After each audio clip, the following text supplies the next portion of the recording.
السلام عليكم ورحمة الله وبركاته.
الحمد لله نحمده ونستعينه ونستغفره ونؤمن به ونتوكل عليه ونعوذ بالله من شرور أنفسنا ومن سيئات أعمالنا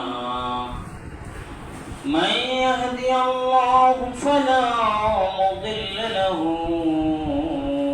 ومن يضلله فلا هادي له وأشهد أن لا إله إلا الله وحده لا شريك له وأشهد أن محمدًا عبده ورسوله الذي أرسله بالحق بشيرا ونذيرا وداعيا إلى الله بإذنه وسراجا منيرا أما بعد فإن خير الحديث كتاب الله وخير الهدي هدي محمد صلى الله عليه وسلم وشر الأمور محدثاتها وكل محدثة بدعة وكل بدعة ضلالة وكل ضلالة في النار. قال الله تعالى في كلامه المجيد وفيه فرقان الحميد. بعد أعوذ بالله من الشيطان الرجيم. يا أيها الذين آمنوا اتقوا الله حق تقاته ولا تموتن إلا وأنتم مسلمون. يا أيها الناس اتقوا ربكم الذي خلقكم من نفس واحدة وخلق منها زوجها وبث منهما رجالا كثيرا ونساء واتقوا الله الذي تساءلون به والأرحام إن الله كان عليكم رقيبا. يا أيها الذين آمنوا اتقوا الله وقولوا قولا سديدا يصلح لكم أعمالكم ويغفر لكم ذنوبكم ومن يطع الله ورسوله فقد فاز فوزا عظيما. وقال تعالى وإن كنتم جنبا فاطهروا. মহান আল্লাহ জাল্লা শানুহু আল ইজ্জাত ওয়াল জালাল আল্লাহ তাবারক তাআলা যিনি तमाम জাহানের পালনেওয়ালা রব, যিনি तमाम জাহানের সৃষ্টিকর্তা রব,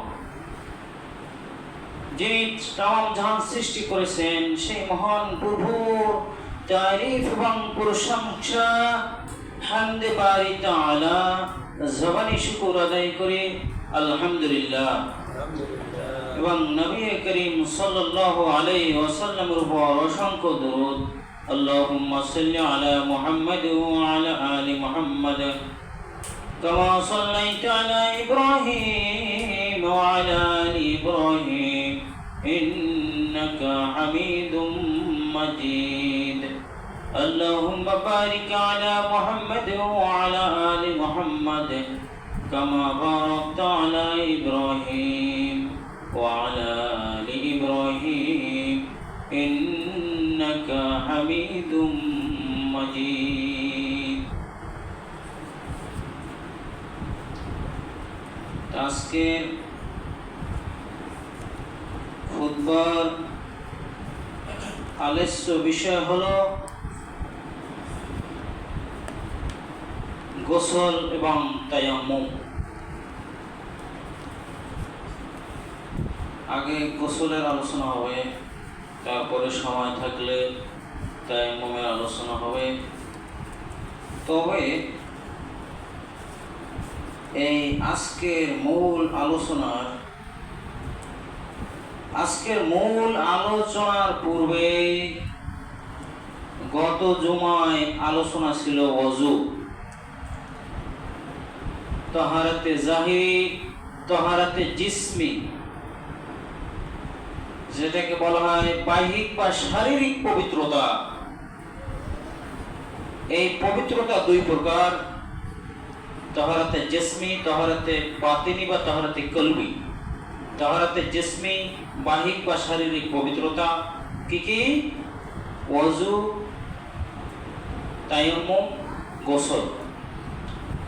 ওযু, গোসল, তায়াম্মুম এই তিনটা হলো বাহ্যিক পবিত্রতা।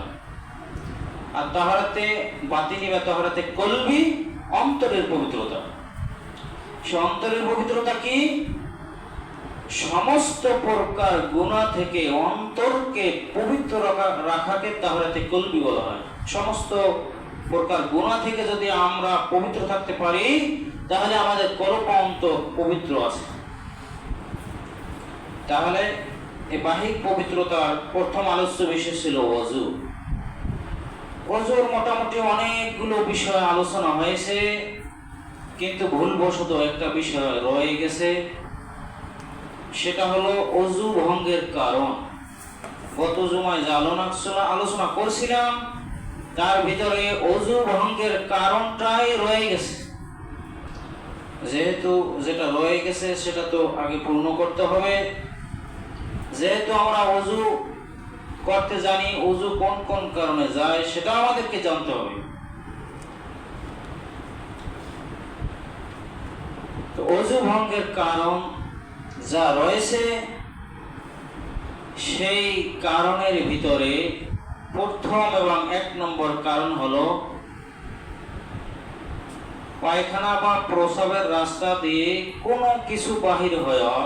এক কথায় এটা শেষ, এতে সব কিছু এসে গেছে। কেউ পায়খানা করলে উজু যাবে, পেশাব করলে উজু যাবে, বায়ু ত্যাগ করলে উজু যাবে। এই একটি কথায় কয়েকটি পয়েন্ট এসে গেছে। যা কিছু বের হোক না কেন উজু চলে যাবে। আবু দাউদ হাদিস নম্বর 206। দ্বিতীয় নম্বর কারণ, আবরণ ব্যতিরিক্ত কোনো কিছু আবরণ ছাড়া সরাসরি লজ্জাস্থান স্পর্শ করলে উজু চলে যাবে। যদি কেউ কাপড়ের উপর দিয়ে কোনো আবরণ, কাপড় হোক কোনো কিছু হোক, কিছু উপর দিয়ে স্পর্শ করলে উজু যাবে না। তবে অনেকে বলতে চায়, অন্য হাদিসে রয়েছে আল্লাহর নবী বলেছেন যে আমি তো লজ্জাস্থানে স্পর্শ করেছি, আমার উজু যাবে কি? সে ওই হাদিসের ভিতরে এসেছে এটা তোমার শরীরের টুকরা, তাই উজু যাবে না। আর এই হাদিসটি জয়ীফ, এই হাদিসটি জয়ীফ। তো সর্বসম্মতিক্রমে এটা সহিহ হাদিস। আবরণ ছাড়া সরাসরি স্পর্শ করলে উজু চলে যাবে। 3 নম্বর কারণ হলো উটের গোশত খাওয়া। উটের গোশত যদি কেউ খায় তা উজু করতে হবে। ছাগল বা গরুর গোশত খেয়েছেন, আল্লাহ নবীর কাছে বলেছেন আমি তো খেয়েছি, উজু করবো? বলে প্রয়োজন নেই। এক সাহাবী উটের গোশত খেলে গেলেন যে উটের গোশত খেয়েছি, উজু করবো? হ্যাঁ, করতে হবে। উটের গোশত খেলে উজু করতে হবে, উটের গোশত খেলে উজু করতে হবে। এই হলো মূল 3টা কারণ। আরো 2টো কারণ রয়েছে, সেটা হলো ঘুমানো, হেলান দিয়া ঠেস দিয়া ঘুমানো। যদি দাঁড়াই দাঁড়িয়ে বসে বসে কোনো কিছু হেলান দিয়ে না ঘুমায় তাহলে উজু যাবে না। আসল কথা হলো শুধু বসে বসে কোনো কিছু হেলান দিলে যেইভাবে গভীর ঘুমে যাওয়া দরকার সেটা কোনোদিনও হবে না, আর এই জন্য উজু যাবে না। যদি সে কোনো কিছু হেলান দিয়ে চিৎকাই থয়ে ঘুমায় তাহলে উজু চলে যাবে। দাঁড়াই দাঁড়িয়ে বসে বসে শুধু এই যে এখন আপনারা যে অবস্থা আছেন এভাবে ঘুমাইলে উজু যাবে না। তাহলে 5 নম্বর কারণ হলো বেহুশ হওয়া। বেহুশ হওয়া, তার কোনো হুঁশ না থাকা, বেহুশ হয়ে যাওয়া। এই বেহুশ হয়ে গেলে উজু চলে যাবে। এই কয়টি কারণে উজু যায়। এখন বলবেন যে আমরা যে শুনছি রক্ত বের হলে উজু যায়, এ হাদিস জয়ীফ। হাদিস জয়ীফ। বমি হলে উজু যায়, এ হাদিস জয়ীফ। থুতুর সহিত রক্তের বের হলে উজু যায়, হাদিস জয়ীফ। নামাজে উচ্চস্বরে হাসলে উজু যায়, হাদিস জয়ীফ। নামাজে উচ্চস্বরে হাসিলে নামাজ ভেঙে যাবে। নামাজ কি? নামাজের ভিতরে কেউ উচ্চস্বরে যদি হাসে তার নামাজটা ভেঙে গেল, সে আবার শুরু করে, নামাজ আবার শুরু করবে, উজু যায়নি, হাদিস জয়ীফ। যে এই কয়টি কারণে উজু চলে যায়। এই কয়টি কারণে উজু চলে যায়। উজু চলে গেলে আমাদেরকে আবার উজু করতে হবে। গত আলোচনায় গত আলোচনায় উজুর যে কয়টি পয়েন্ট যা কিছু আলোচনা হয়েছে সব কিছুই হয়েছিল, শুধু উজু ভঙ্গের কারণটা আলোচনা হয়নি, তাই উজু ভঙ্গের কারণটা আলোচনা হলো। তো আজকে মূল আলোচ্য বিষয় হলো গোসল। আজকের আলোচ্য বিষয় হলো গোসল। গোসল আরবি শব্দ, এটি লিখতে 3টি হরফ প্রয়োজন, গয়েন সিন লাম। এর মূল মাত্রা হলো গসলুন। এই গসলুন শব্দের অর্থ হলে ধৌত করা। গসলুন শব্দের অর্থ হলো ধৌত করা। এখন এটা হলো শাব্দিক অর্থ, এটা পারিভাষিক অর্থ আছে। পারিভাষিক অর্থ হলো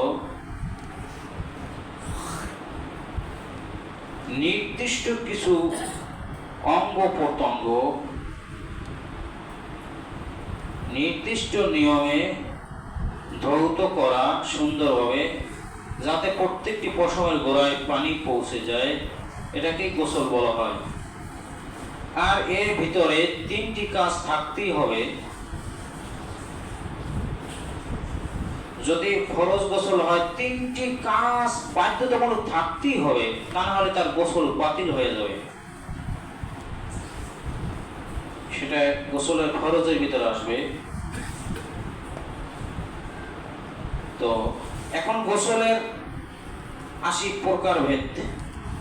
গোসলের প্রকারভেদ, গোসল কত প্রকার? সব গোসলগুলো এক নয়, সব গোসল এর হুকুম এক নয়। এখন গোসলের প্রকারভেদ, গোসল হলো 3 প্রকার। এক প্রকার হলো ফরজ গোসল, এক প্রকার হলো ফরজ গোসল যেটা আল্লাহ তাআলা আদেশ করেছেন। আরেকটা হলো সুন্নাত গোসল, যে গোসলগুলো নবী করতেন। আরেকটা হলো মুস্তাহাব গোসল। এই 3 প্রকার গোসল। এখন আসি ফরজ গোসল। ফরজ গোসল কিছু কিছু কারণে, ফরজ গোসলের কয়টি কারণ সেটা পরে, কিছু কিছু কারণে যে গোসল ফরজ হয় সেটা হলো ফরজ গোসল। মানে তাহলে তার গোসল করা তার উপর ফরজ হয়ে যায়, গোসল করতে সে বাধ্য। মহান আল্লাহ তাআলা সূরাতুল মায়েদার 6 নম্বর আয়াতে, 6 নম্বর আয়াত অনেক বড়, সে এক অংশে আল্লাহ তাআলা বলেছেন ওয়া ইন কুনতুম জুনুবান ফাত্তাহহারু, তোমরা যদি নাপাকি হও তাহলে পবিত্র হও। এখানে গোসলের মাধ্যমে আল্লাহ তাআলা পবিত্র হতে বলেছেন। আর এখানে জুনুবান শব্দের অর্থ বড় নাপাকি। বড় নাপাকি, ওই নাপাকি থেকে পবিত্র হতে হলে তাকে গোসল করতেই হবে, সে গোসল করতে বাধ্য। এটাকে বলা হয় ফরজ গোসল।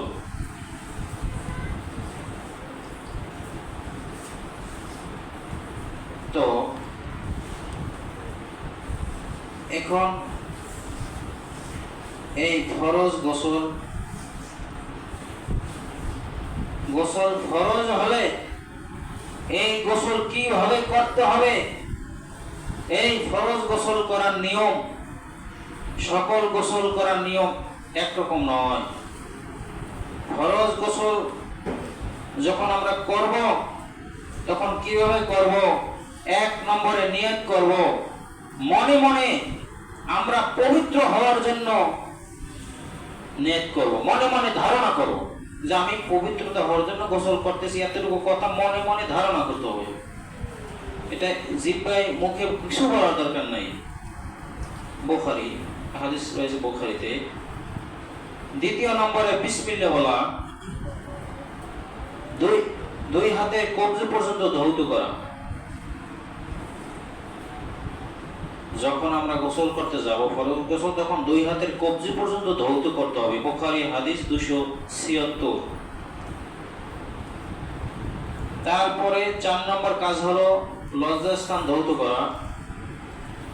ফরজ গোসলে এটা করতে হবে, হাদিস বুখারী 257। 5 নম্বরে বাম হাত পরিষ্কার করা, বাম হাত পরিষ্কার করব। সাবান দিয়ে হোক, মাটিতে ঘষে হোক। 6 নম্বরে অজু করতে হবে। অজু যেভাবে আমরা অজু করি শুরু থেকে শেষ পর্যন্ত অজু করতে হবে। তারপরে মাথা ধৌত করা, ডান পাশে পানি দেওয়া, তারপর বাম পাশে মাথার মাঝখানে পানি দেওয়া। বুখারী হাদিস 258। পুরুষের মাথার চুল ও দাড়ি ভালোভাবে ভেজাতে হবে, না হলে দোজখের আগুনে জ্বলতে হবে। হাদিস আবু দাউদ। 8 নম্বরে সমস্ত শরীর ধৌত করা, সমস্ত শরীরকে ধৌত করতে হবে। হাদিস বুখারী হাদিস 168। সর্বশেষে 2 পা, গোসল শেষ হলে 2 পা ধুয়ে নেবে। তিরমিজি হাদিস 107। এমনি ভাবে আমার ফরজ গোসলটা সেরে নেব। তবে এর ভিতরে কিছু রয়েছে সুন্নাত আর কিছু রয়েছে ফরজ। এখন আসি গোসলের ফরজ। যেই গোসল করার পূর্বে বা গোসল শুরু থেকে শেষ পর্যন্ত, গোসলের শুরু থেকে শেষ গোসল কমপ্লিট করা, এর মাঝখানে 3টি কাজ করা ফরজ। এই 3টি কাজ ফরজ, গোসলে ফরজ। বুঝতে হবে, যখন কারো গোসল ফরজ হয় তখন এই 3টি কাজ করা ফরজ। তো কি কি? 1 নম্বরে কুলি করা। ফরজ গোসলে 3টি কাজ করতে আপনি বাধ্য, তাহলে আপনার গোসল বাতিল। ওটা দিয়ে নামাজ পড়লে নামাজ বাতিল। এখন 3টা কাজ কি? 1 নম্বরে কুলি করা। এখানে শুরু থেকে নিয়ম তো বললামই, তারপরে যদি এই 3টি কাজে যদি বাদ যায় তাহলে পুরো বাতিল। আর এই যে কাজ নিয়ম রয়েছে এর মধ্যে থেকে টুটাফাটা যদি ভুল হয় সেক্ষেত্রে গোসল বাতিল হবে না। কোন সুন্নাত কমতি হয়ে গেলে তার নেকি কমে যাবে, কিন্তু 3টি কাজ ফরজ গোসলে যদি না করে গোসল বাতিল। সে পবিত্র তো হতে পারলো না। যেই ফরজ গোসল করলে সে পবিত্র হবে, সে পবিত্র হলো না, সেটা হলো 1 নম্বরে কুলি করা। 2 নম্বর ফরজ হলো নাকের নরম জায়গা পর্যন্ত পানি পৌঁছানো। নাকের নরম জায়গা পর্যন্ত গোস্ত থাকে, ওর নিচে পশম থাকে, এরপর হাড্ডি, তো ওই পর্যন্ত পানি পৌঁছাইতে হবে। তা 3 বার কুলি করা, 3 বার নাকে পানি দেওয়া। তারপর 3 নম্বর ফরজ হলো সমস্ত শরীর, মাথা থেকে পা পর্যন্ত সমস্ত শরীর ধৌত করা। এমন ভাবে ধৌত করা যেন একটি পশমের গোড়াও যেন শুকনা না থাকে। যদি শুকনা থাকে গোসল বাতিল। এই 3টি কাজ থাকতেই হবে ফরজ গোসলে। এই 3টি কাজ করা ফরজ। এই 3টি ফরজ যদি ফরজ গোসলে আমরা আদায় করতে পারি আমাদের গোসল হয়ে যাবে। সবকিছু নিয়ম মতো করলে পরিপূর্ণ গোসল সুন্নাত সহকারে হয়ে গেল, আপনি বেশি নেকির অধিকারী হবেন। কিন্তু একটা কথা মনে রাখতে হবে, 3টি কাজ করতে আপনি বাধ্য। ফরজ গোসলে 3টি আপনি করতে বাধ্য। সেটা হলো নাকে কুলি করা 3 বার, নাকে পানি দেওয়া 3 বার, তারপরে সমস্ত শরীর 3 বার সুন্দরভাবে ধৌত করা। এই 3টির ভিতর একটি যদি মনে করেন বাদ হয়ে যায় তাহলে তার গোসল বাতিল।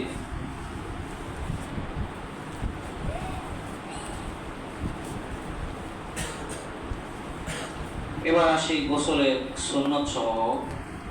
কিছু কাজ রয়েছে গোসলের সুন্নত। 1 নম্বর হলো বিসমিল্লাহ বলা, নিয়ত করা, বিসমিল্লাহ বলা, লজ্জাস্থান ধৌত করা, বাম হাত ধোয়া, ওযু করা। এটা কিন্তু ফরজ গোসলের সুন্নত বলছি। আর অন্য গোসলের সুন্নত হলো নিয়ত করা, বিসমিল্লাহ বলা আর ওযু করা। ফরজ গোসল হলে সুন্নত হবে 5টি। নিয়ত করা, বিসমিল্লাহ বলা, লজ্জাস্থান ধৌত করা, বাম হাত ধোয়া, ওযু করা। আর যদি এমনি গোসল সুন্নত গোসল করেন আপনি, গোসল ফরজ হয়নি, আপনি গোসল করলেন, সুন্নত গোসল। সুন্নত গোসল কি কি সেটা আমি সামনে আসতেছি। সুন্নত গোসল করতে গেলেন, সেক্ষেত্রে আপনার নিয়ত করা, বিসমিল্লাহ বলা, ওযু করা। গোসলের পূর্বে ওযু করা সুন্নাত।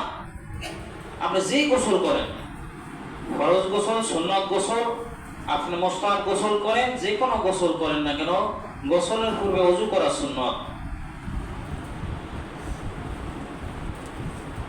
এই গোসল, তবে একটা কথাই সবসময় বেশি খেয়াল রাখতে হবে, ওযু করলে কিন্তু সুন্নাত আদায় হয়ে যাইতেছে, আর এর সাথে সাথে কিন্তু ফরজ গোসলেরও কিন্তু আদায় হয়ে যাচ্ছে। ফরজ কিরকম? আপনি ওযু করলে দুইটা ফরজ, ফরজ গোসল তিনটা, ফরজ গোসল করতে হলে তিনটা ফরজ আদায় করতে হবে। তিনটা ফরজ আদায় করলে ফরজ গোসল হবে, আদায় হয়ে যাবে। তার ভিতরে ওযু করলে আদায় হয়ে যাবে দুইটা। ওযু যা করছেন তার ভিতরে নাকে পানি দিয়েছেন, কুলি করছেন কিনা, তো এখানে কিন্তু গোসলের দুইটা ফরজ কিন্তু আদায় হয়ে গেছে অলরেডি। তারপর যখন শরীর ধৌত করবেন, তখন বাকি একটা ফরজ আদায় হয়ে গেলে তিনটা ফরজ আদায় হয়ে গেল, আপনার গোসল কমপ্লিট হয়ে গেল। এখন মানুষ দেখা যায় গোসল করে যাইয়া নদীতে লাফ দিয়ে পড়ে, লাফ দিয়ে পড়ে, অথচ গোসলের পূর্বে ওযু করা সুন্নাত। যাই হোক, তো এখন আসি ফরজ গোসলের কারণ। এটা আমরা বেশিরভাগ মানুষে যাই, কোনো ব্যাখ্যা বিশ্লেষণ ছাড়াই শুধু আমি একবার বলে যাবো এতটুকু। এটা আমার বেশি ব্যাখ্যা বিশ্লেষণ নেই, করার দরকার নেই। ফরজ গোসল হওয়ার কারণ মিলন বা সহবাস করা। হাদিস মুসলিম শরীফ 349। 2 নম্বরে স্বপ্নদোষ হওয়া, হাদিস বুখারী 282। 3 নম্বরে মনি বা বীর্য নির্গত হওয়া, হাদিস আবু দাউদ 206। 4 নম্বরে হায়েজ নিফাসের রক্ত বন্ধ হওয়া, হায়েজ নিফাসের রক্ত বন্ধ হয়ে গেছে, বাস গোসল ফরজ হয়ে গেছে, বুখারী হাদিস নম্বর 320। এই 4টি হলো আমাদের জীবিত অবস্থায় গোসল ফরজ।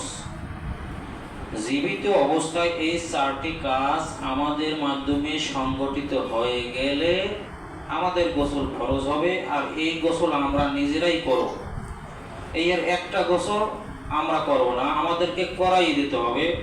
সেটা হলো মৃত্যুর পরে গোসল দেওয়া ফরজ। মানুষ মারা গেলে গোসল দেওয়া ফরজ। এটা কিন্তু ওই যে মারা যাবে হ্যাঁ গোসল দেওয়া ফরজ না, মানে এই গোসল আমাদের করাই দেওয়া ফরজ। এই ফরজটা ওনার না, এই ফরজটা আমাদের উপর বাড়তে হবে। যারা জীবিত থাকবে তারা গোসল, মৃত্যু ব্যক্তিকে গোসল দেওয়া ফরজ, যারা জীবিত থাকবে তারা গোসল করাই দেবে। এই ফরজটা শেষ গোসল, এটা ফরজ।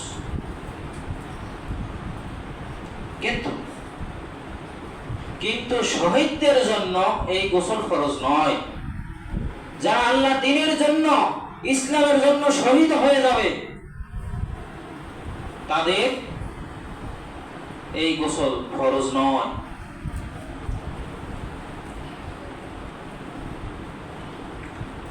আল্লাহর নবী সাহাবা হানজালা রাদিয়াল্লাহু তাআলা আনহু বিবাহ করে এসেছেন। তিনি বাসর ঘরে ছিলেন। তিনি সকালবেলা এখন ফরজ গোসল করার জন্য লুঙ্গি নিয়ে রওনা হলেন। এর ভিতরে আওয়াজ আসলো, নবী শহীদ হয়ে গেছেন, নবী শহীদ হয়ে গেছেন যুদ্ধের ময়দানে। এই কথা শোনার সাথে সাথে তিনি গোসলের কথা ভুলে গেলেন। গোসল কিন্তু তার উপর ফরজ, কিন্তু গোসলের কথা তিনি ভুলে গেছেন। যুদ্ধের ময়দানে গেলেন তলোয়ার নিয়ে। যখন মানে গোসল না করে চলে গেলেন ঘরের ভিতরে, স্ত্রী বললেন কি খবর, লঙ্গি নিয়ে গেলা তুমি গোসলের জন্য রেডি হইয়া, তুমি গোসল করার জন্য গোসল না করে চলে আসলে। বলে কার জন্য গোসল করব, গোসল করে কি হবে? তিনি নবীর ভালোবাসায়, নবীর মহব্বতে তিনি এমন হয়ে গেছেন, ফরজ গোসলের কথা পর্যন্ত ভুলে গেছেন। কোথায় আমার তরবারি, তরবারিতে দাও, কার জন্য কি গোসল করব, কি গোসল করে কি হবে? তিনি তাড়াতাড়ি খোলা তলোয়ার নিয়ে চলে গেলেন যুদ্ধের ময়দানে, যুদ্ধ করলেন, কাফেরদেরকে মারলেন, একসময় নিজেও শহীদ হয়ে গেলেন। শহীদ হওয়ার পরে অনেক সাহাবীর লাশ দেখতেছেন, কিন্তু হানজালা রাদিয়াল্লাহু তাআলার লাশ দেখেন না। তারপরে আসলে হানজালা রাদিয়াল্লাহু তাআলার লাশ আরশে নিয়ে গেছেন, সেখান থেকে গোসল দিয়ে নিয়ে এসেছেন, এখনো গা থেকে টপ টপ করে পানি পড়ছে। সুবহানাল্লাহ।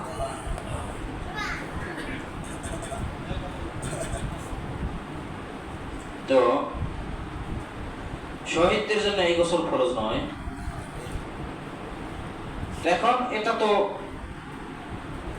এই গোসল ফরজ নয়, কিন্তু আল্লাহ তাআলা তিনি ফরজ গোসল করতে পারেন নাই, নবীর জন্য, নবীকে ভালোবাসে তিনি দৌড় দিয়েছেন। আল্লাহ তাআলা তাকে এই কাজটা তার এতটাই আল্লাহর পছন্দ হয়েছেন, আল্লাহ তাআলা আসমান থেকে গোসল দেওয়াই নিয়ে এসেছেন। সুবহানাল্লাহ। তো এবারে আসি অন্য পয়েন্টে। ফরজ গোসল এর পূর্বে যা যা করা নিষেধ, আপনার গোসল ফরজ হয়ে গেছে, এখন সামনে কোনো আপনি ইবাদত করতেছেন না, এখন যে আপনার এখনই গোসল করতে হবে এরকম না। সামনে আসতেছে ফজর রক্ত, ওর আগে আগেই করলে হবে, এখন যদি করেন সেটা আপনার ইচ্ছা, কিন্তু এখনই যে আপনার করতে হবে সেটা না। মানে আসলে হলো ইবাদত করা, ইবাদত করলে, ইবাদত হলো ফরজ, ইবাদত করতে হলে পবিত্র হতে হবে, আর পবিত্র হতে হলে এখানে গোসল দিতে হবে, এখানে গোসল দেওয়া ফরজ। তাহলে তবে তবে যদি কেউ গোসল নাও করে, তাহলে সুন্নাত হলো ওই স্থানকে ধৌত করে উযু করে শুয়ে যাওয়া, এইটা সুন্নাত। এটা কি সুন্নাত। এবার আসি ফরজ গোসল অবস্থায় কি কি আপনি করতে পারবেন না, কি কি কাজ করতে পারবেন না, কি কি করা আপনার জন্য নিষেধ ফরজ গোসল না করা পর্যন্ত। যেমন গোসল ফরজ হয়েছে, আপনার আমার গোসল ফরজ হয়েছে, কিন্তু এখন গোসল করি নাই, এখন আমরা কি কি কাজ করতে পারবো না? সালাত আদায় করা, এক নম্বরে সালাত আমরা আদায় করতে পারবো না, আমরা অপবিত্র। এখানে মহান আল্লাহ তাআলা বলতেছেন, ইয়া আইয়ুহাল্লাযীনা আমানু লা তাকরাবুস সালাতা ওয়া আনতুম সুকারা। ইয়া আইয়ুহাল্লাযীনা আমানু, হে ঈমানদারগণ, লা তাকরাবুস সালাতা ওয়া আনতুম সুকারা, তোমরা নেশাগ্রস্ত অবস্থায় এবং অপবিত্র অবস্থায় সালাতের কাছে যেও না। অপবিত্র অবস্থায় এবং নেশাগ্রস্ত অবস্থায় সালাতের কাছে যেও না। এখানে আল্লাহ তাআলা এটাই বলেছেন, কিন্তু একদল মানুষ আছে যারা নামাজ পড়ে না, সেই ভণ্ডরা মানুষদেরকে বোঝাচ্ছে যে আল্লাহ বলছেন নামাজের ধারে কাছে যাইও না, ইয়া আইয়ুহাল্লাযীনা আমানু লা তাকরাবুস সালাহ। এখানে এসে সে থেমে গেছে, এখানে এসে কি করছে, আর সামনে পড়ে নাই, লা তাকরাবুস সালাহ। আল্লাহ বলছে, হে ইমানদার, তোমার নামাজের ধারে কাছে যেও না। এখানে থেমে মানুষকে ভুল বুঝাইতেছে। এইভাবে যদি অপব্যাখ্যা করে আর না বুঝে, তো জোতার বাড়ি ছাড়া আর কিছু উপায় নাই। 2 ক্লাস পাস করে বা 1 ক্লাস পাস করে শহরে গেছে ঘুরতে, ঘোরাফেরা শেষ, ছোট্ট একটা সাইনবোর্ডে লেখা কবরস্থান, বেশি পেয়ারাটারা দিতে পারে নাই, ওয়াল দেওয়াল দিতে পারে নাই, শুধু ছোট্ট একটা সাইনবোর্ড দিয়ে রাখছে, এখানে পেশাব করিবেন না। দাড়ি দিয়ে তার বলেছে করিলে 50 টাকা জরিমানা, 2টো জুতার বাড়ি। এখন তো বেশি লেখাপড়া করে নাই, দাড়ি কমাতো জানে না, সে পড়ছে এখানে পেশাব করিবেন, এবার ওই না ওই পেশে নিয়ে কয় না করিলে 50 টাকা জরিমানা, দুটো জুতার বাড়ি। হ্যাঁ রে, খাইছি তো। এখন পেশাবে না ধরলো, এখানে অন্ততকে বসে মানুষের বুঝাই যে আমি পেশাব করছি, আমার কিন্তু জরিমানা করলো না। এই পেশাব করতে যাই বইছে, এই তুমি করলে কেন? আরে ভাই, আমার তো পেশাব ধরে নাই, আমি তো এখানে জরিমানা ধরে আমি এখানে বইছি। কি কি পড়ো তুমি? এখানে পেশাব করিবেন, আমার পেশাব করতে বলছে না। এরপর আরো আছে কথা, না করিলে 50 টাকা জরিমানা, দুটো জুতার হয়। আরে মেয়া কোন ক্লাস পড়ছো? কয় আমি 2 পর্যন্ত পড়ছি। এই জন্য এই অবস্থা। দাড়ি কমাছে না তুমি? এখানে লেখা আছে এখানে পেশাবে করবেন না, তারপর লেখা আছে করিলে 50 টাকা জরিমানা, দুটো জুতার বাড়ি। বলে ভাই অত ক্লাস তো লেখাপড়া করি নাই, তাই বুঝি না। তা ওইরকম অল্প একটু কোরআন পড়ে মানুষদেরকে পথ ভ্রষ্ট করছে। আল্লাহ বলছেন লা তাকরাবুস সালাত, সালাতের কাছেও যাইও না, ভণ্ডামি। তা আল্লাহ বলছেন নেশাগ্রস্ত এবং অপবিত্র অবস্থায় তোমরা যেও না নামাজের কাছে। তাহলে এই অপবিত্র অবস্থায় সালাত আদায় করা যাবে না। 2 নম্বর কাজ করা যাবে না, কোরআন মাজিদে স্পর্শ করা যাবে না। কোরআন মাজিদ স্পর্শ করা বড় নাপাকি। বড় নাপাকি এটাকে বলা হয়। গোসল ফরজ হইলে এটাকে বলা হয় বড় নাপাকি। কোরআন মাজিদ স্পর্শ করা। ইবনে ওমর রাদিয়াল্লাহু তাআলা আনহু বলেন, পবিত্রতা না হয়ে কোরআন কারীম স্পর্শ করিও না। এখানে এই ফরজ গোসল অবস্থায় এখন সে যে অপবিত্র আছে, এই অবস্থায় তাকে কোরআন কারীম প্রবেশ স্পর্শ করতে নিষেধ করা হয়েছে। হাদিস দারাকুতনি।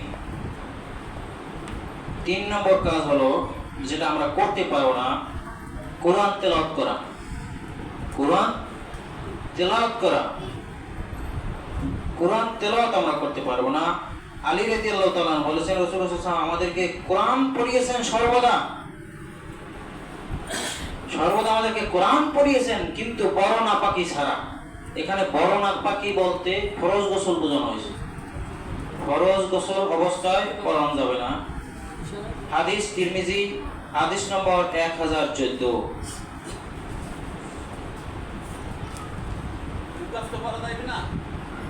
না, কোরআন তেলাওয়াত মুখস্থ কিছুই করা যাবে না। দোয়া কালাম পড়তে পারবে, দোয়া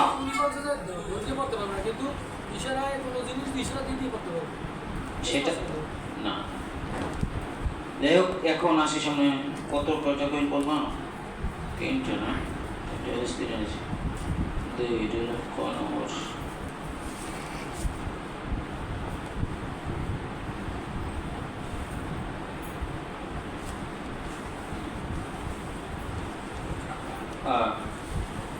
অন্য রয়েছে মসজিদে অবস্থান। মসজিদে 4 নম্বর নিষিদ্ধ কাজ আছে মসজিদে অবস্থান। আপনি মসজিদে অবস্থান করতে পারবেন না। এখন অবস্থান আর চলে যাওয়া এক না। যেমন এই সমস্ত বিপদে বাহিরের মানুষ পড়বে না, ইমাম পড়তে পারে, আর কিছু যদি মসজিদে কেউ ঘুমায় সে পড়তে পারে বিপদে। যেমন তাবলিগের বাইরে ঘুমাইল, সে মসজিদে থাকা অবস্থায় যদি তার স্বপ্নদোষ হয়, সে সজাগ হওয়ার সাথে সাথে সে যখন বুঝতে পারবে, যখন তার বুঝ হয়ে যাবে যে আমার উপর গোসল ফরজ, তখন সে এক মুহূর্ত ওখানে থাকবে না, অবস্থান করবে না। অতি দ্রুত সে গোসলখানায় চলে যাবে। ইমাম সাহেবের রুম এখানে, এরকম সমস্যা হইলে ইমাম সাহেব ওখান থেকে বের হয়ে মসজিদ দিয়ে হেঁটে দ্রুত সে চলে যাবে গোসলখানায়, কি সে অবস্থান নিতে পারবে না, অবস্থান করতে পারবে না। তো 4 নম্বর বলছিলাম মসজিদে অবস্থান করতে পারবে না। আরেকটা হলো, এটা ওই আয়েশা রাদিয়াল্লাহু তাআলা থেকে বর্ণিত, তিনি বলেন হায়েজওয়ালি নারী এবং গোসল ফরজ এমন ব্যক্তি জন্য এই মসজিদে অবস্থান বৈধ মনে করি না। মসজিদের ভিতর দিয়ে যাওয়া বৈধ, অন্য কোনো পথ না থাকলে, অন্য কোনো পথ, এটা যারা এরকম সমস্যায় পড়বে তাদের জন্য। এখন কোনো পথ না থাকলে চলে যেতে পারবে এরকম, কিন্তু মসজিদে অবস্থান করতে পারবে না। হাদিস আবু দাউদ 232 নম্বর হাদিস। 5 নম্বর কাজ হলো কাবা ঘর তওয়াফ করা। এই ফরজ গোসল এই অবস্থায় সে কাবা ঘর তওয়াফ করতে পারবে না, যে যতক্ষণ পর্যন্ত পবিত্র না হয়। আল্লাহ রাসূল সাল্লাল্লাহু আলাইহি ওয়াসাল্লাম বলেছেন, কাবায় তওয়াফ করা নামাজ সমতুল্য। আমরা কি এই অবস্থায় নামাজ পড়তে পারবো? কাবা ঘর তওয়াফ করতে পারবো না। এবার আমরা এই কাজগুলো এই অবস্থায় করতে পারবো না। কিন্তু কিছু কিছু কাজ রয়েছে যেগুলো আমরা করতে পারবো, সেটা নাজায়েজ নয়, সেটা আমাদের জন্য কোনো গুনাহ হবে না, সেই কাজ করলে আমাদের জন্য কবরে কোনো আযাব হবে না, সেগুলো তো জানতে হবে নাকি? না একেবারে ওই ইহুদিদের মতো তারা মনে করতো যে যদি নারী ঋতুভুক্ত হয় তার ধারে কাছেই যাওয়া যাবে না, তার পাক খাওয়া যাবে না, তার রান্না বান্না খাওয়া যাবে না, এটা তারা মনে করত। পচে গেছে, তার কাছেই যাওয়া যাবে না। দেখছেন কি ধারণা? অথচ আল্লাহ নবী সাল্লাল্লাহু আলাইহি ওয়াসাল্লাম আয়েশা রাদিয়াল্লাহু তাআলা আনহা যখন ঋতুবর্তী ছিলেন, তখন তার মাথার উপরে, মানে কোলের উপরে আল্লাহ রসুলের মাথা রেখে তারপর তিনি কোরআন তেলাওয়াত করছেন। তার কোলে মাথা রেখে তিনি কোরআন তেলাওয়াত করেছেন। তার হাতে রান্না বান্না খাওয়া যাবে। এখন যদি কারো ফরজ গোসল হয়, আপনি একটা মাসালা এসেছে রমজানে, আপনার স্বপ্নে সমস্যা হয়ে গেছে, আপনি হঠাৎ করে জাগলেন, জাগিয়ে দেখলেন সেহরি খাওয়ার বাকি 10 মিনিট, সেহরি খাওয়ার বাকি কি 10 মিনিট। এখন আপনি গোসল করবেন না সেহরি খাবেন? বলেন। এখন তো যারা মাসালা জানে না তারা বলবে গোসলই করি না। আপনি কোন রকম হাত মুখ ধুয়ে আপনি সেহরি খেয়ে নেবেন, তারপরে আপনি গোসল করবেন। যে রোজ সেহরি খাইয়া না খাইয়ে রোজা রাখা খুবই কষ্টকর। আপনার গোসল এই মুহূর্তে ফরজ না, আর আপনি যে গোসল না করেই খানা খাইছেন, এটা নাজায়েজ হয় নাই, এটা নাজায়েজ হয় নাই। তো এগুলো করা যাবে। এখন সামনে আসি আমরা। তো এখানে বলছে যে গোসল ফরজ অবস্থায় যা যা বৈধ আপনি করতে পারবেন, এতে আপনার কোনো গুনাহ নেই। ওযু করে খাবার দাবার খাওয়া, সাহরি খাওয়া, দোয়া করা, জিকির করা, সুবহানাল্লাহ, আলহামদুলিল্লাহ, আল্লাহু আকবার, এগুলো হলো জিকির। লা ইলাহা ইল্লাল্লাহ, এগুলো জিকির। এই জিকির, দোয়া, সালাম দেওয়া, এটাও দোয়া। আসসালামু আলাইকুম ওয়া রাহমাতুল্লাহ, আপনার উপর শান্তি বর্ষিত, ওয়ালাইকুম আসসালাম ওয়া রাহমাতুল্লাহ, সালাম কালাম দেওয়া যাবে, কিন্তু কোরআনের কোনো আয়াত আপনি পড়তে পারবেন না। এবার আসি অন্য পয়েন্টে, সুন্নাত গোসল। এতক্ষণ আলোচনা গেছে ফরজ গোসল। স্বাভাবিকভাবে এই সমস্ত আলোচনা বেশি হয় না, কম হয়। মানুষ আবার অনেক সময় লজ্জার কারণেও জিজ্ঞাসা করে না, তখন এ থেকে বঞ্চিত হয়ে যায়। মোটামুটি কায়দায় যা আলোচনা করলাম, বেশি একটা অতিরিক্ত ব্যাখ্যা বিশ্লেষণ আমি করি নাই, সংক্ষিপ্তভাবে আপনাদেরকে টাচ দিয়ে গেলাম যাতে আপনারা অতি সংক্ষেপে বুঝতে পারেন। আশা করি বুঝতে পেরেছেন এই ফরজ গোসল। কিন্তু একটা কথা আপনাকে মনে রাখতে হবে, ফরজ গোসলে 3টা ফরজ আদায় করতে হবে। নাকে পানি দেওয়া, কুলি করা 3 বার, নাকে পানি দেওয়া, সমস্ত শরীর সুন্দরভাবে ধৌত করা। এই ক্ষেত্রে যদি কারো নখ বিলাস বা এমন কোন রং আবরণ যুক্ত সেটা যদি থাকে, ফরজ গোসল হবে না। নখ বিলাস যেটাকে বলা হয়, কিন্তু পুরো ওটা দিয়ে উযু গোসল কিছু হবে না।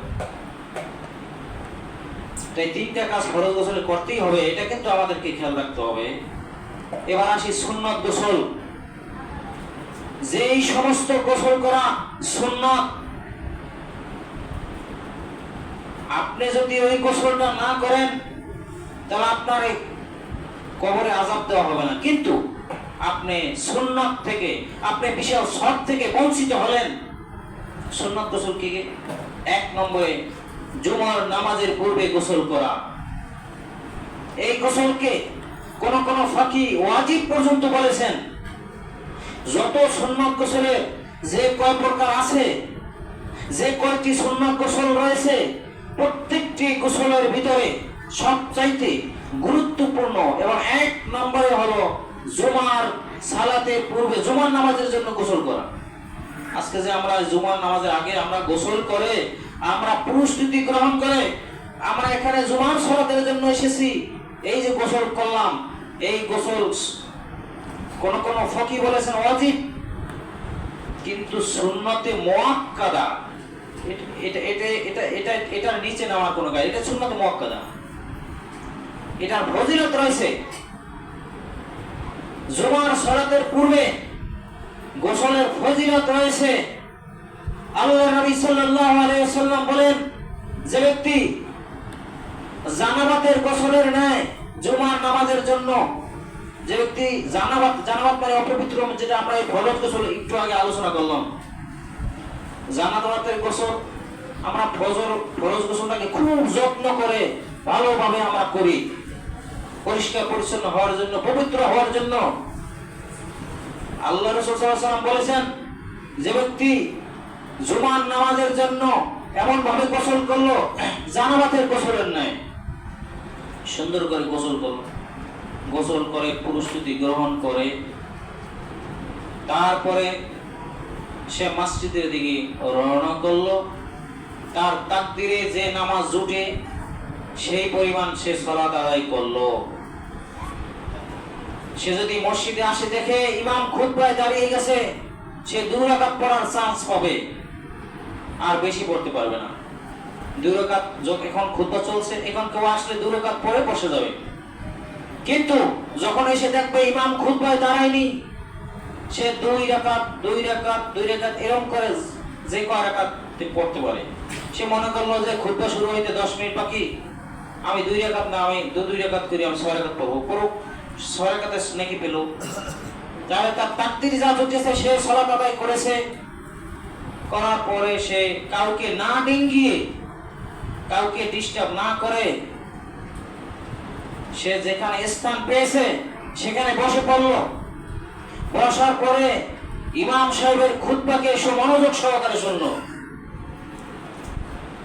আজকে কিছু লোক খুতবা মনোযোগ সহকারে শুনে না, এই আশেপাশে কানেকশন করে কথা বলে, 2-4-5 জন গোল দিয়েও কথা বলে, এক কোনারে যাইয়া গোল দিয়েও কথা বলে। অথচ খুতবা শোনা এতই জরুরি, এবং খুতবার সময় কথা বলাকে এতটাই অপছন্দীয় নিয়ে বলা হয়েছে, যে ব্যক্তি খুতবার সময় অন্য কাউকে বলল চুপ থাকো, সেও যেন বেহুদা কথা বলল। মানে খুতবার সময় কেউ যদি কথা বলে আর আরেকজনের পাশে বসে বলে চুপ থাকো, এটাও বেহুদা কথা।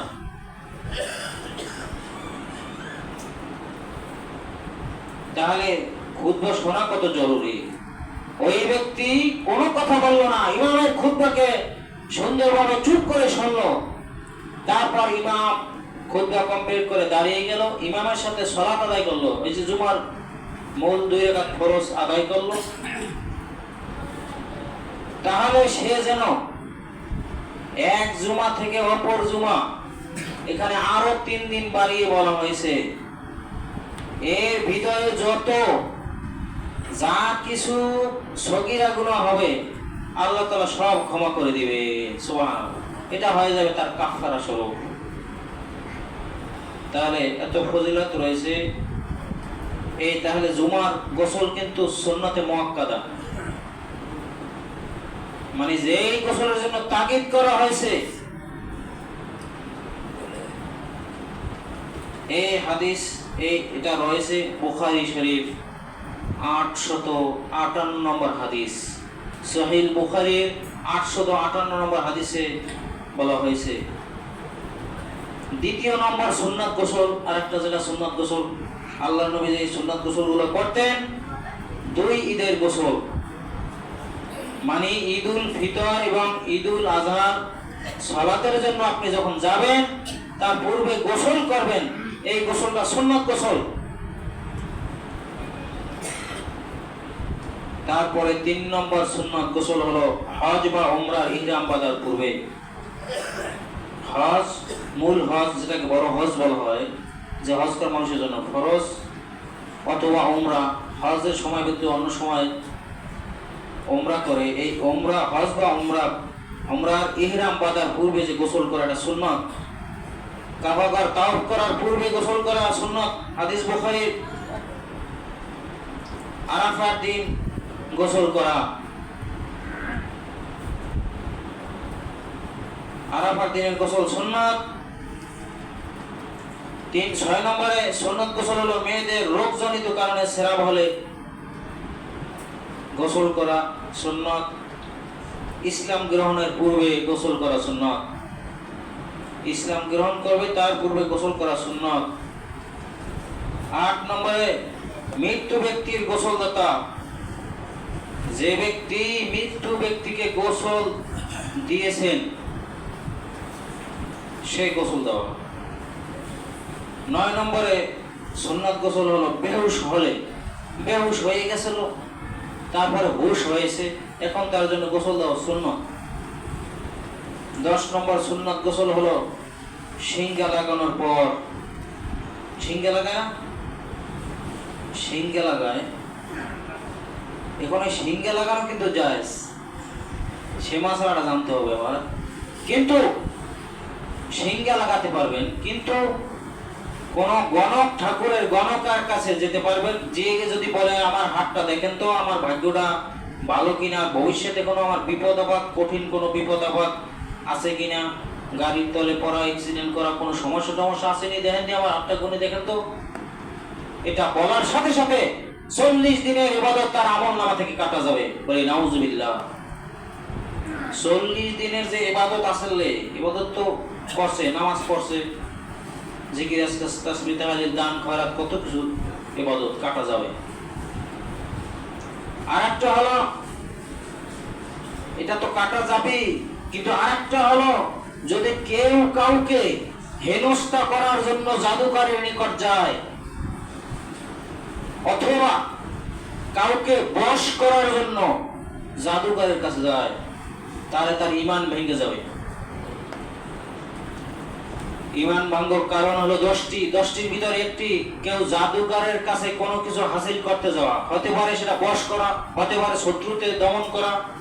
জাদুকরের কাছে গেল, ভাই আমি তো বলে পারি না, কয় টাকা লাগবে, ওনারে জাদু দিয়ে দমন করে দেওয়া, এটা তার ঈমান ভেঙে যাবে। ঈমান ভেঙে গেলে মুসলিম থাকবে না। যাই হোক, সামনে চলি। তো বলছিলাম, শিংগে লাগানো যাবে, আল্লাহ নবী শিংগে লাগিয়েছেন, তো শিংগে লাগানোর পর গোসল করা, এটা শুনো।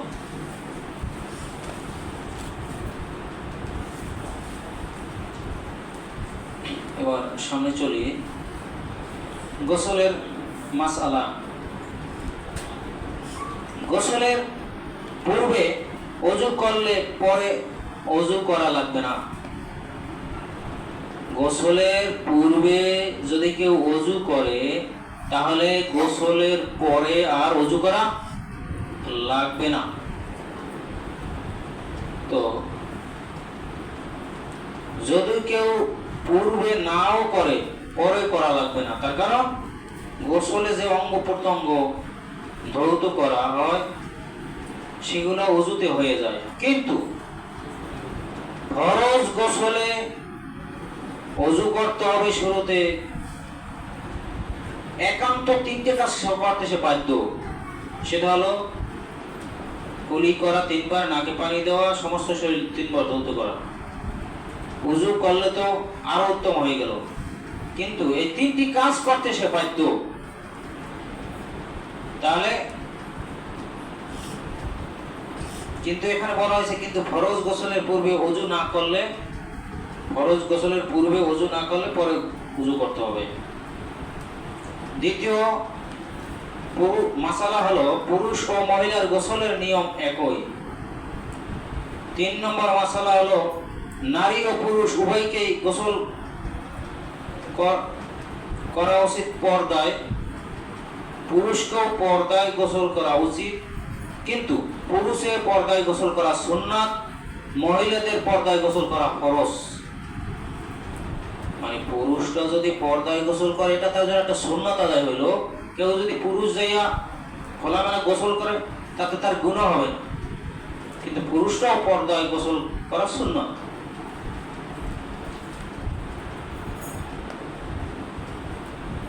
আর নারীদের জন্য পর্দায় গোসল করা ফরজ। তো 4 নম্বর মাসালা হলো পানির অপচয় করবে না। পানির অপচয় করবে না। পানির অপচয় বলতে আমরা কি বুঝি? আপনি বোঝেন যে কি পরিমাণ পানি হইলে আপনার মোটামুটি আপনি পরিষ্কার। এখন আপনার যা লাগে আপনি চিন্তা করেন, পানি তো আমার না, বিল তো আর আমি দেই না, আমার লাগবে 2 বিল, খরচ করবো 5 বার, সমস্যা তো না, বিল তো আর আমি দেব। এটাই হলো অপচয়। আর আল্লাহ তাআলা পবিত্র কোরআনে বলছেন, ইন্নাল মুবাদদিরিনা কানু ইখওয়ানাশ শায়াতিন। অপচয়কারী হলো শয়তানের ভাই। অপচয় যারা করে তারা হলো শয়তানের ভাই। অপচয় করে শয়তানের ভাই হতে যাবে কেন? তাহলে অপচয় করবো না, যতটুকু প্রয়োজন। তো তারপরে সামনে কোনো কিছু রঙের আবরণ বা কোনো কিছু যে নখ বিলাস নাকি দেয় নখে, ওই রকম কিছু থাকলে আর সেক্ষেত্রে গোসল করলো, কিন্তু ওই আবরণ যতক্ষণ পর্যন্ত না উঠাবে ওখানে পানি পচবে না, তার ওযু গোসল বাদ, ওটা দিয়ে সালাত আদায় করলে বাদ। 6 নম্বরে হলো মাসালা হলো প্রত্যেকের নাভিতেও পানি পৌঁছাইতে হবে, ময়লা থাকলে পরিষ্কার করতে হবে। 7 নম্বরে মাসালা হলো ফরজ গোসলে কুলি ও নাকে পানি দিতে না দিলে তার গোসল বাতিল হবে। আর ওযু করলে কিন্তু দুটো অটোমেটিক কিন্তু ওযুর ভিতরে হয়ে যাচ্ছে। আপনি ওযু করলেন, ওযু করা সুন্নাত সেটা আদায় করলো, ওযুর ভিতরে অনেকগুলো সুন্নাত সেটাও আদায় হইলো। আপনার ওযুর ভিতরে যে ফরজ 3টা, মানে গোসলের ভিতরে ফরজ 3টা, ওই ওযুর ভিতরে 2টা আদায় হয়ে গেল। দেখছেন সুন্নাতে কত ফায়দা। তো তারপরে আসে 8 নম্বর মাসালা, সাধারণ গোসলের পূর্বে ওযু না করলে পরে ওযু করতে হবে না। সাধারণ গোসল, এখন তো সুন্নাত গোসল বললাম, ফরজ গোসল বললাম, সুন্নাত গোসল বললাম, এখন আর একটা যে মুস্তাহাব গোসল রয়ে গেছে সেটা কিন্তু বলি নাই। এখন সেটা বলি যে আমরা যে দৈনন্দিন গোসল করি, এই যে প্রত্যেক দিন যে স্বাভাবিক গোসল, একটু ঘাম টাম দিয়েছে একটু গোসল করলাম, প্রতিদিন গোসল করি, এই গোসল কোনো ফরজ গোসল না, কোনো সুন্নাত গোসল না, প্রতিদিন স্বাভাবিক রেগুলার গোসল করি, মুস্তাহাব গোসল।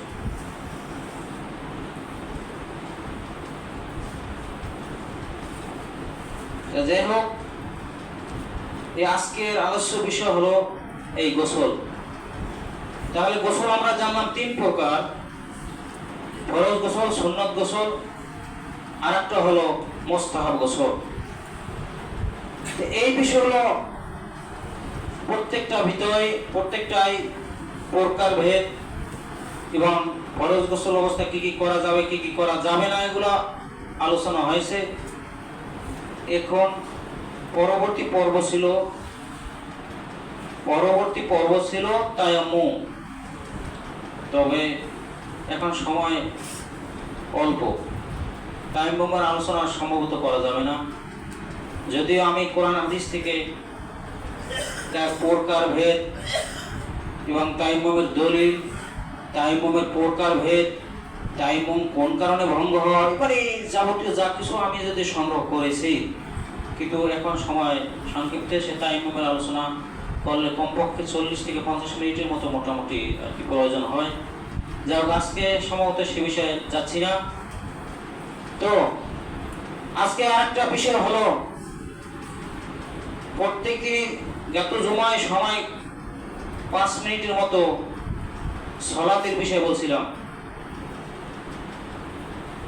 যেহেতু ঈমানের পরে সালাত, ইসলামের ভিত্তি 5টি, শাহাদাতু আল্লা ইলাহা ইল্লাল্লাহ ওয়া আশহাদু আন্না মুহাম্মাদান আবদুহু ওয়া রাসূলুহু। এই সাক্ষ্য দেওয়া আল্লাহ ব্যতীত আর কোনো মাবুদ নাই। আমি সাক্ষ্য দিতেছি যে আল্লাহ ব্যতীত আর কোনো সত্য মাবুদ নেই, এবং আমি আরো সাক্ষ্য দিতেছি যে মুহাম্মদ সাল্লাল্লাহু আলাইহি ওয়াসাল্লাম আল্লাহ তাআলার বান্দা এবং রাসূল। এইটা কি বলা হয় কলেমা।